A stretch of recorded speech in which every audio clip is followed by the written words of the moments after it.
Yan guys, may nabili akong beef. Na-marinate ko lang siya sa soy sauce, oyster sauce, tsaka lagyan ko ng salt and ground black pepper. Lalagay na ako ng 3 tablespoon ng soy sauce.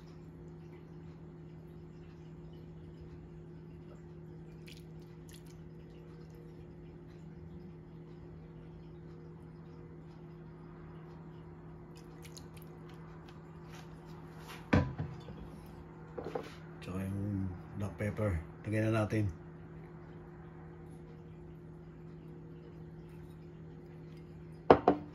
Tsaka konting salt. Then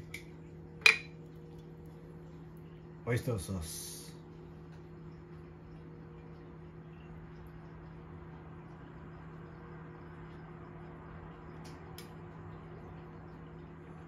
Mga 1 tablespoon lang.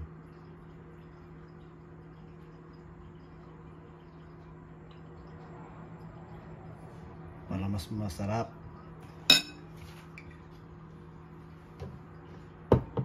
Yan guys, mamarinate na natin siya. Mga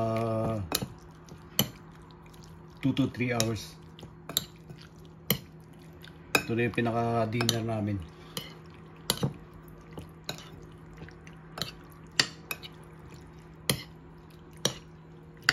Samahan nyo ako sa aking pagluluto mamaya. Ganun lang yan guys.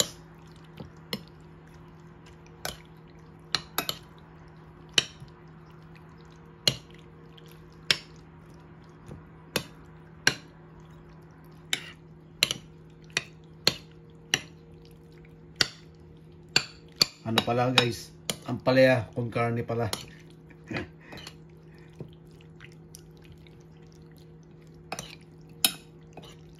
Ampalaya con carne.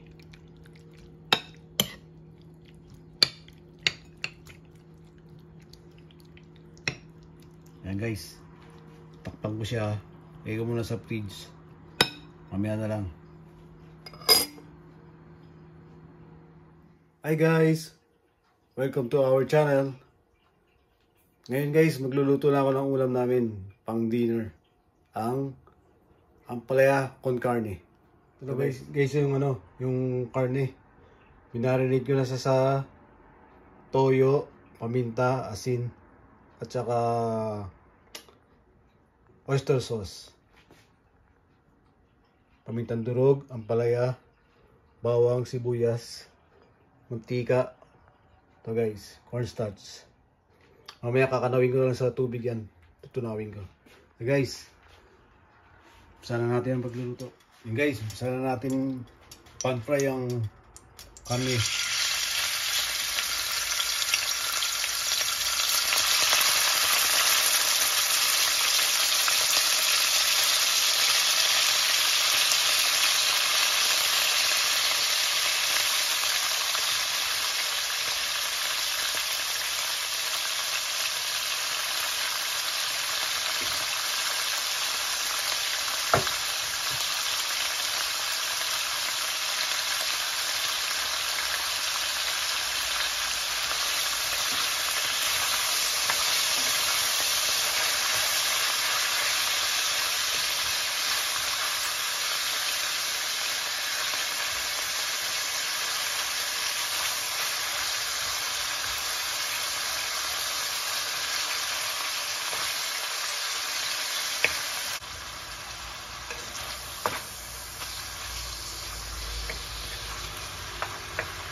Guys, set aside muna natin to.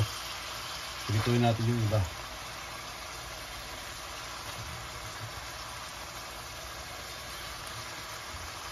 Bango.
Guys, set aside natin.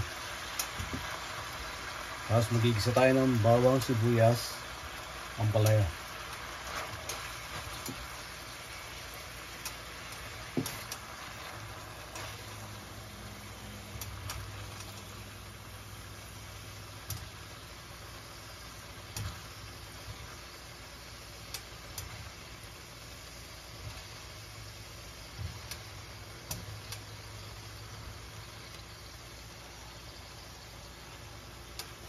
Guys, gisa tayo ng bawang, sibuyas.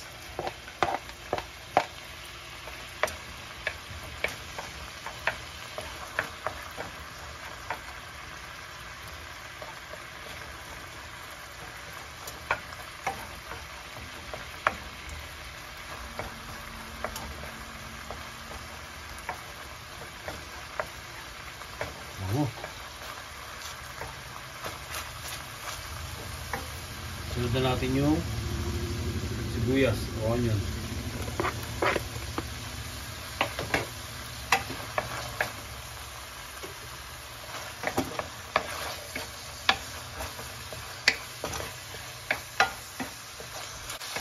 Sunod na natin yung sibuyas. Alam natin.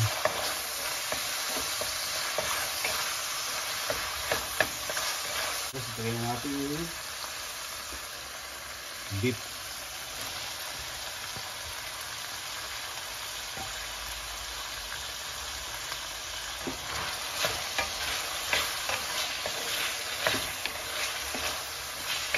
Bango.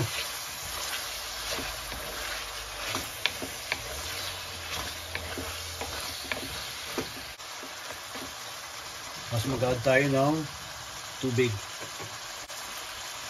Lalambutin natin siya.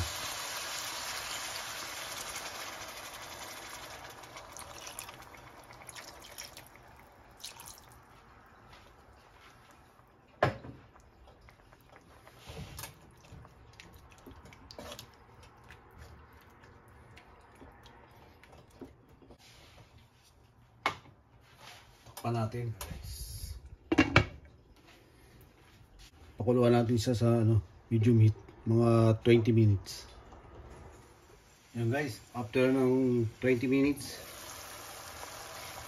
lagyan natin yung ampalaya. Yan guys.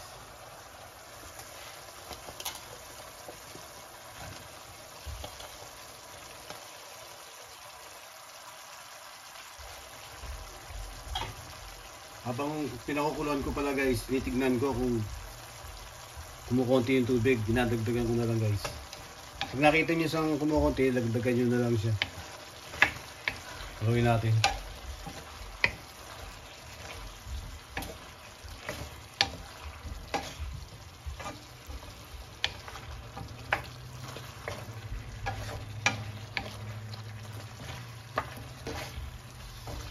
Tulad yan guys, kumunti na yung sabaw, dadagdagan natin ng konti dahil pakukuluan natin siya ng bahagya pa para maluto yung ampalaya.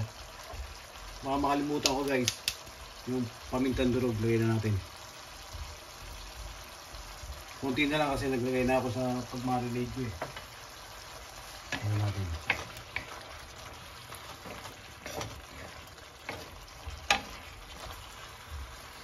Lagyan natin ng konting tubig. Konti lang, bagay lang guys. Papakuloy natin.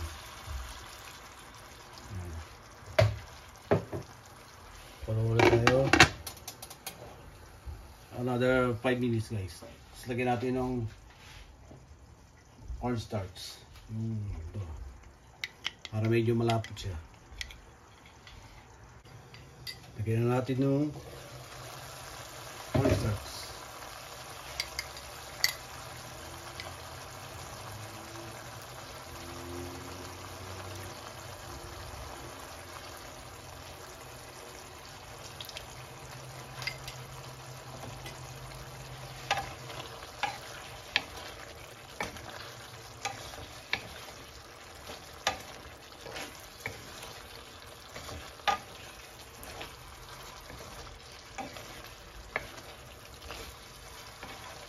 Bango.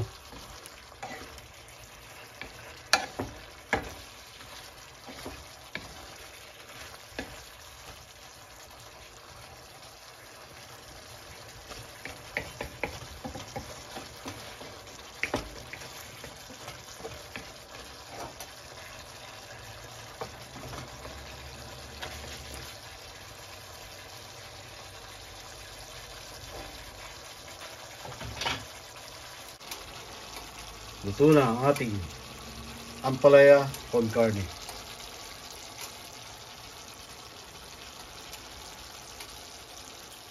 Siyempre guys, yung titikpan natin ating luto. Tikpan natin. Umuwi pa lang. Sarap na.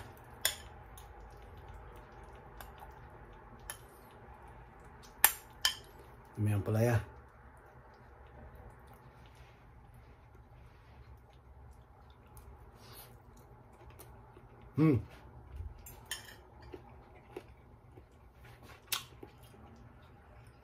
Wait.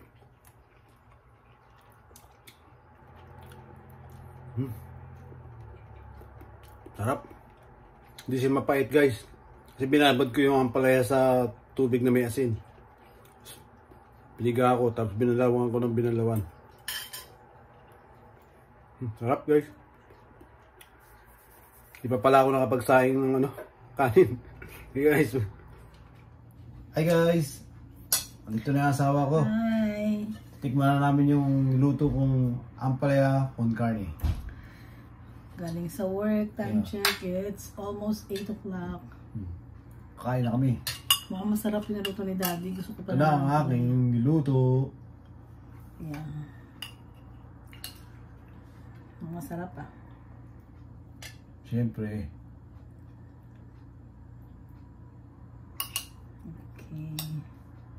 Thank you. Sarap yan guys.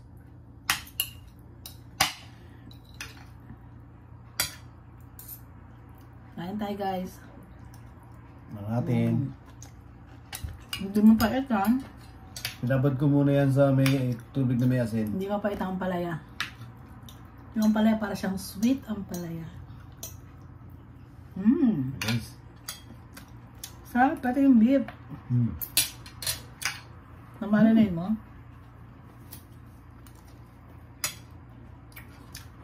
Disclaimer, hindi po siya chef. Pero natuto siya na magluto. Kasi guys, dito sa Canada, pagka hindi ako available magluto, si Daddy ang pwede magluto.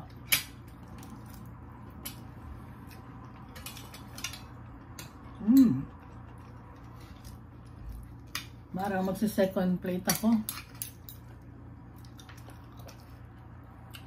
Paborito ko yung ampalaya guys eh.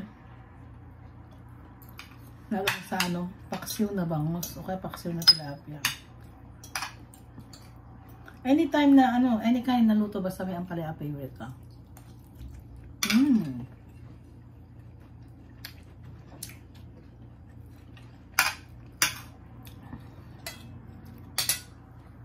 Kaya itong luto, bali simple lang naman to, diba Daddy?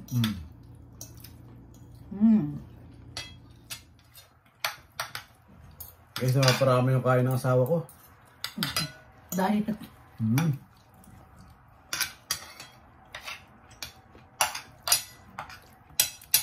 next time na yung isang second round kasi gabi na. Thank you for watching guys.